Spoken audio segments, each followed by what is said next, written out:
After 13 years of just very modest pay increases attached to the Consumer Price Index, members of Kelowna City Council found their pay to be well below the average when you look at other cities of similar size. In fact, near the bottom.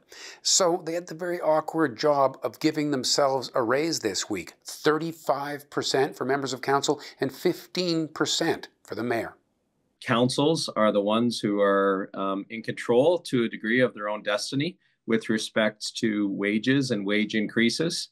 And it's just the way that the charter has set it out. So it's not an easy discussion to be sitting and making decisions on this, and potentially, I would say that's maybe why the decision, over the years hasn't been made to bring council and mayor in line with what other communities are throughout the province. Right. And yesterday we made that decision.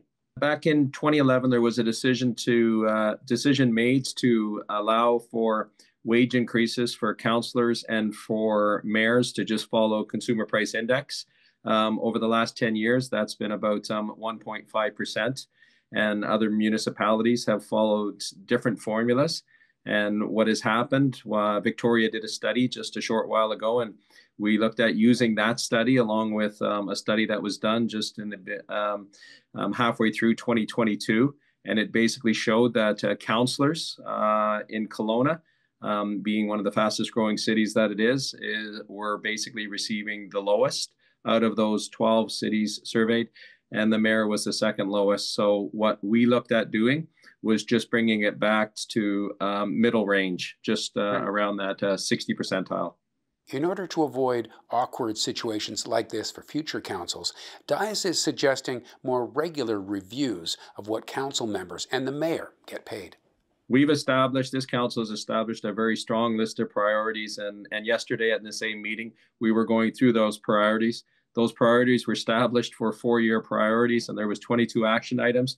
And so far, we've been successful in, accomplishing 10 of those, and we will now backfill those 10 and continue to move forward. But I also believe that this needs to be part of it, where this review is done, potentially biannually, so that it doesn't fall into the position of where it is at this time. Well, difficult questions. Thanks for taking the time to ask to let us ask them today, and we'll let you get back to business. You're at the Municipal Finance Authority meetings in Victoria. Anything exciting happening there? Lots of information being exchanged back and forth, but there's nothing exciting to report right at the moment. But if I find something, I'm here for a couple of days. If something specific comes up, I'll be certain to reach out to you, and we can have a further discussion on it. Thanks again. Enjoy the rest of your day. Thank you for your time.